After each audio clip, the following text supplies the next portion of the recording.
YCP అధినేత AP ప్రధాన ప్రతిపక్ష నేత వైఎస్ జగన్మోహన్ రెడ్డితో టాలీవుడ్ ప్రముఖ హీరో అక్కినేని నాగార్జున భేటీ అయిన సంగతి తెలిసిందే.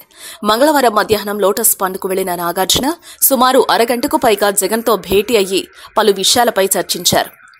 త్వరలో ఎన్నికలున్న నేపథ్యంలో ఈ భేటీకి ప్రాధాన్యత సంతరించుకుంది. మరీ ముఖ్యంగా వైసీపీ తరపున గుంటూరు ఎంపీగా నాగార్జున పోటీ చేస్తారని పెద్ద ఎత్తున వార్తలొస్తున్నాయి. అయితే భేటీ అనంతరం నాగ్ మీడియాతో మాట్లాడకుండానే వెళ్లిపోయారు. ప్రస్తుతం జగన్ నాగ్ భేటీ అటు ఏపీ రాజకీయాల్లో ఇటు సినీ ఇండస్ట్రీలో హాట్ టాపిక్ అయింది.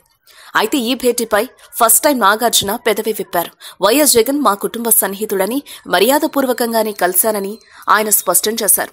తనకు రాజకీయాలపై ఆసక్తి లేదని నాగ్ మరోసారి స్పష్టం చేశారు.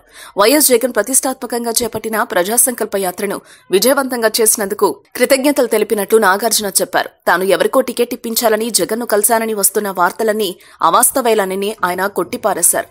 ఎవరికో టికెట్ ఇవ్వాలని సంప్రదించాల్సిన అవసరం తనకు లేదని నాగార్జున చెప్పుకొచ్చారు.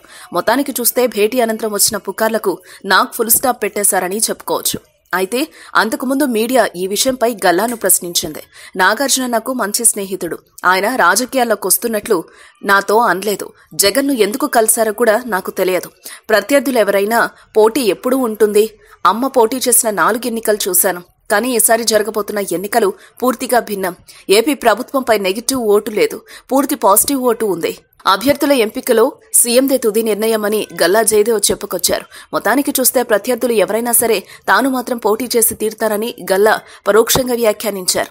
మరోపక్క ప్రముఖ హీరో జూనియర్ ఎన్టీఆర్ మామ, నార్నే సంస్థల అధినేత నార్నే శ్రీనివాసరావు ఇటీవలే వైసీపీ అధినేత జగన్ ని మర్యాదపూర్వకంగా కలిసిన విషయం తెలిసిందే. వైసీపీలో ఆయన చేరతారని, గుంటూరు నుంచి పోటీ చేస్తారన్న ప్రచారం జరిగింది. ఈ విషయమై టీడీపీ ఎంపీ గల్లా జయదేవ్ ని మీడియా ప్రశ్నించగా ఆసక్తికర వ్యాఖ్యలు చేశారు. అమరావతిలో ఈ రోజు ఆయన మీడియాతో మాట్లాడారు.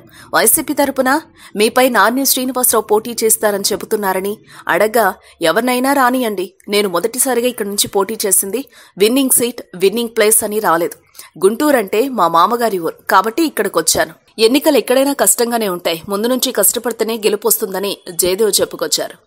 వార్తావాణి న్యూస్ ఛానల్ ఎప్పటికప్పుడు రాజకీయ, సినీ విశేషాలు, స్పోర్ట్స్ మరియు సాంకేతిక పరమైన మరెన్నో విషయాలను మన ముందుకు తెస్తుంది. మరింత సమాచారం కొరకు వార్తావాణి న్యూస్ ఛానల్ ని సబ్స్క్రైబ్ చేయండి.